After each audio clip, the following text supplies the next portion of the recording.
Hello and good evening, everyone. Hopefully it's evening or morning wherever you're watching this. My name is Alex Blake. I'm the founding artistic director for Tonality, and I'm here with writer, director, producer, Peter Paige. So honored to have you here tonight. Hey, thanks. Happy to be here, Alex. Nice to see you. Thank you. Nice to see you as well. All right, so I'm going to start off by playing, of course, you all will have seen either on social media or on Patreon, you will have seen the full video, No More, composed by Tony Maglione and directed by Peter Paige. But I'll be playing a little bit of the music so you can kind of get a sense of the tone that was set for this project.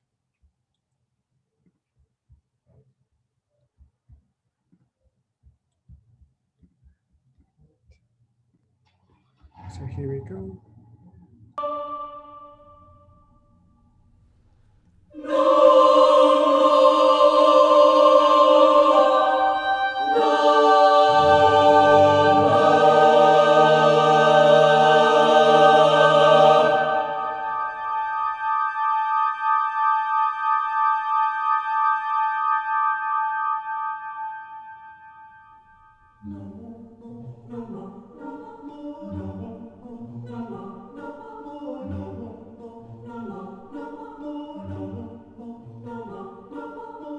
Between 2011 and 2015 and 2015, there were an average of 11,564 gun-related homicides per year in the United States. 11,564.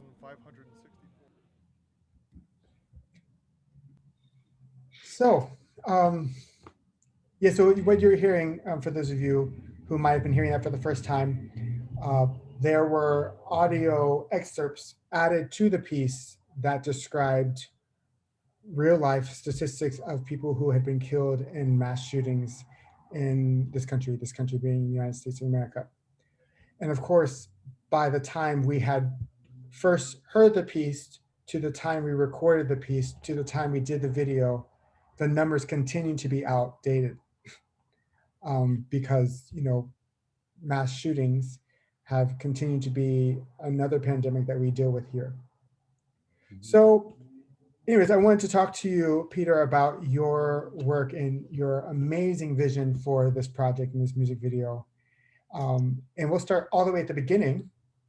I'd love to hear if you can, kind of go back to what were your first thoughts when you heard this piece? So, I mean, it's hard not to be struck by the sort of, kind of plaintive, declarative elements of this piece, right? It starts off right away like no more, and then no more, and then no more, and then it kind of doubles back and starts seducing you, in a way that I found really emotional. It's an activist piece for sure. Do you know what I mean? It is not subtle in its declarations or presumptions by any, in any way, shape, or form, which is great. And something that I imagine there are a lot of people who don't know that there is kind of choral music created in that space. Fans of Tonality will know it, but it was, for me, it was one of the first times I was exposed to that kind of sort of, activist, classical, for lack of a better word, music. I have like a dance that I do when I hear something like that. I can sometimes be pushed back by something that's very in your face. And so I think right away, I knew that if we were going to do stories around it, I wanted them to counter that. I wanted to let that message work back here. And I wanted to kind of, seduce you with something far more human and almost banal, right? The sort of quotidian moments of a life that might be lost to gun violence. We so much of the conversation around gun violence is around the shooter. It's not around the victims. That's changing a little bit, I think, but I mean, you know, it's only in the last few years that people have started having that conversation, like, don't repeat the shooter's name. Don't post the shooter's name on social media. Don't, you know, lionize that, the human who committed that act of atrocity, lionize the lives lost. And that I think that is shifting and has shifted, you know, is shifting. I shouldn't say it has shifted. But I wanted to make sure that that was our focus. I wanted us to investigate the littlest moments that make a life, that make a day worth living, right?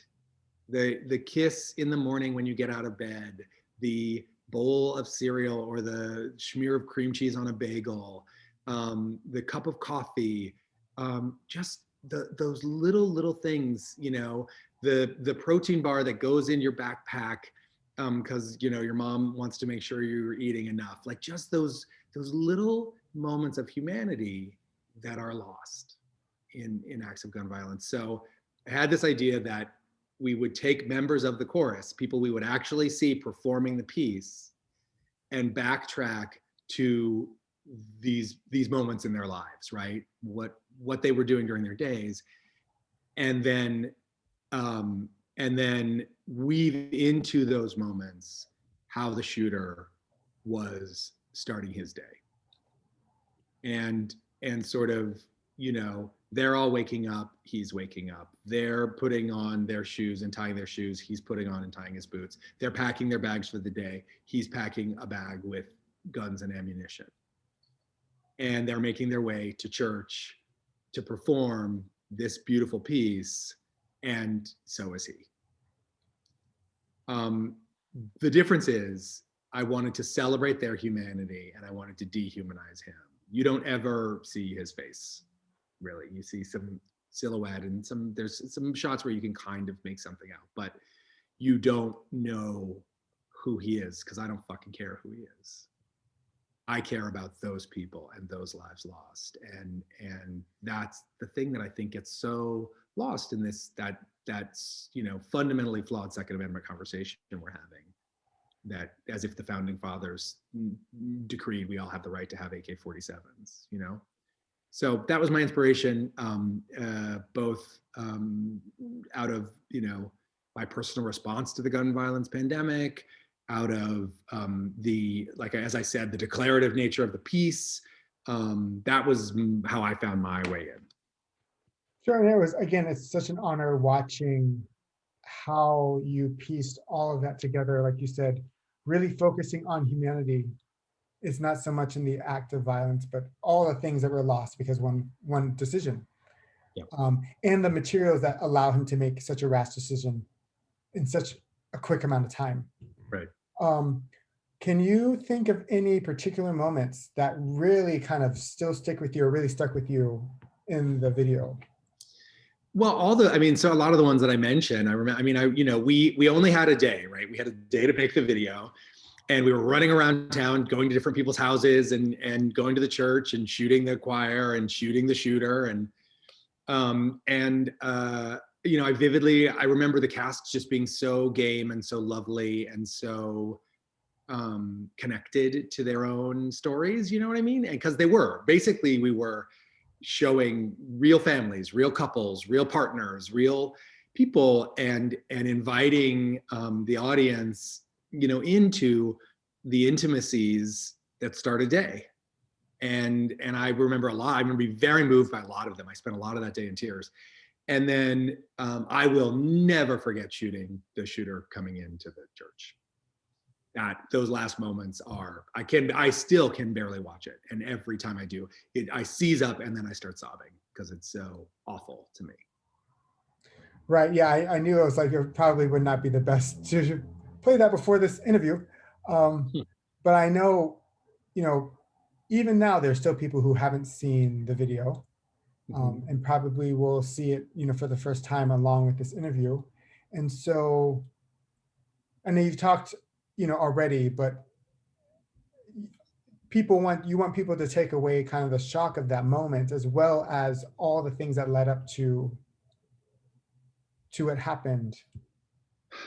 I mean, to be honest, the way the video is constructed, at first, you don't necessarily know that anything is amiss, right? At first, you're just seeing people waking up and getting up, and there's the person and you don't quite see him, but there's a lot of things about the video that are moody and quiet, and so maybe I just am missing that or whatever.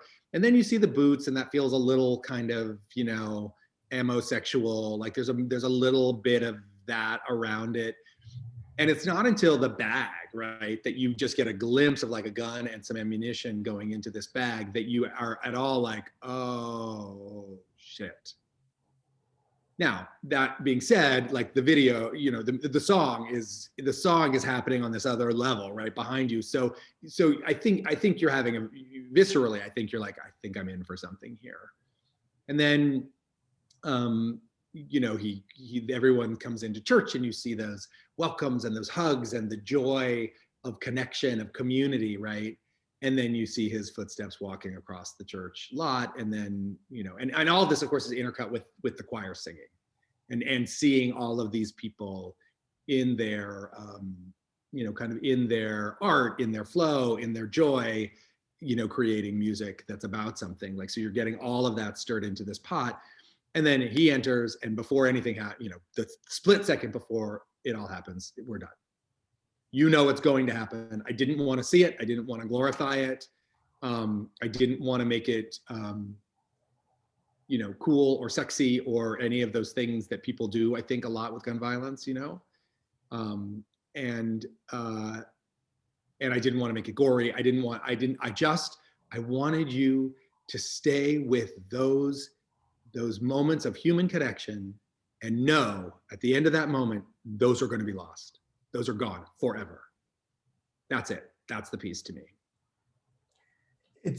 To me, it's so powerful that the way the video ends, because I think it does, we all know that's the problem in this country. We don't have to imagine. There have been so many incidences. We all know what happens. Right. Yeah, that's absolutely true. And that was, I think, something you and I talked about earlier on when I pitched you this. I think you said maybe exactly that. And I was like, yes, that's exactly right. We don't need to know what carnage at a mass shooting looks like because we've seen it on the news, all of us. I think it makes it more powerful because then, like you said, all of the imagining we do after you had so beautifully painted these people. So no, I will look forward, maybe not the word, but, be really interested to hear, anyone who watches the video will be interested to hear your comments as you kind of delve back in. And maybe you watch this interview and you watch the video again to kind of pick up on some of this. So, going into a more general sense, obviously this is your first time working with Tonality, hopefully not the last, it was beautiful. But certainly also not your first time working in different avenues where you use the arts to speak about issues in identity and representation. And I would love to hear kind of how you feel, why you feel so drawn to that, and what do you hope to influence with your consistent work in that genre? So I'm an activist from way back. I was an activist kid. Like, I was protesting the first Iraq war, back when like nobody was doing, like there were like 7 of us like at BU, Boston University, where I went to college, like trying to like shut down the school because, no business as usual during war, and just like nobody was having it. So it is in me, and I struggled I studied theater at Boston University, and I struggled during that time a little bit with am I applying myself? I'm smart, I'm engaged, I'm passionate. Is a career in the arts, which is what I wanted to do, the right path for me? Is that the most useful way for me to kind of engage with my talents? And I had this kind of reckoning my senior year where I went, oh yeah, art is powerful, and art changes the conversation, and those conversations change the world. Like that's absolutely true, and it's evidenced again and again and again through time. And I was really fortunate, I was an actor for the first kind of 15 years of my career. And my big break came on a show called Queer as Folk. Now, when you're an actor, your big break comes wherever the hell it comes. You're grateful for it, right? You know, it could have been Step by Step. It wasn't. It was Queer as Folk, and I think that was the universe kind of putting me in the right place at the right time to have this really lived experience of watching television change the world, participating in something where I got to see firsthand people's opinions change because they came back to watch that show every week. They came back to relate to us every week. And it continued. I mean, it still happens. I got tweets today about Queer as Folk. It has been, we went on the air 20 plus years ago, and like 20 years and a month ago, and we've been off the air for 15 years. Still people are relating to it. Still people talk about how to change their lives. So that sort of solidified every belief I had, every hope I had that entertainment could be used to change the world. And once you've had that experience, it's very, very hard to back away from it, right? To go, well, you know, and not everything has to be in your face about it. One of the things I loved, I was in a meeting once talking about this kind of stuff with some producers, and they were like, look, we do a lot of issue-oriented work. They said, but you know, the movie, I don't know if you remember the movie North Country. It was a very serious movie with Charlize Theron about minors, right? Right. And they were like, North Country is a movie about workplace oppression. And they said, 9 to 5 is also a movie about workplace oppression. And they were like, you know, you can go right at it, but you don't always have to. Sometimes you can make it fun, sometimes you can make it funny, sometimes you can make it silly. Sometimes you can bury it in such a way that people don't even know they're being fed some vitamins along with their cocktails, right? And that dancing that dance is the thing that's so thrilling for me about creating television, creating movies, writing, directing, like is where does this fall and what's underneath it? Like I'm never going to invest my time in a project that isn't about something, that isn't saying something about the world, because it's too hard to do in general, and it's too easy to make it about something, to not make it about something.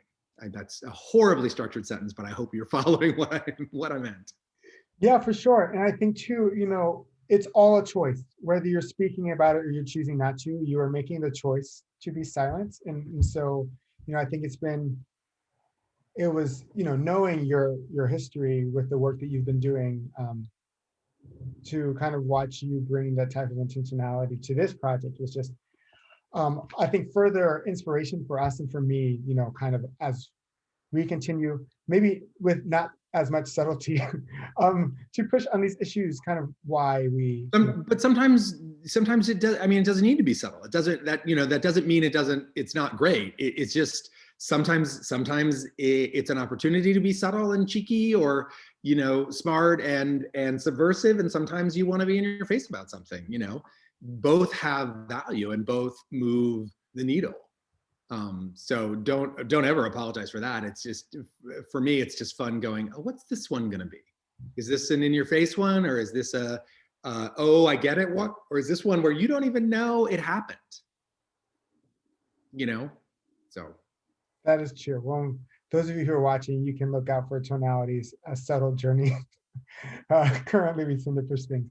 But no, I, again, so appreciate your work on No More. I think it's really still, when people ask me, you know, I would like to see what Tonality has done that kind of makes us different. We have so many videos, I think, especially now with being in quarantines, and videos are all we can do. But really, I definitely lead people to No More. And it's just like, if you want to know what a choir can do about speaking directly to these issues, but still, like you said, with a heart around humanity and the life more than just the tragedy, this is definitely the video to watch.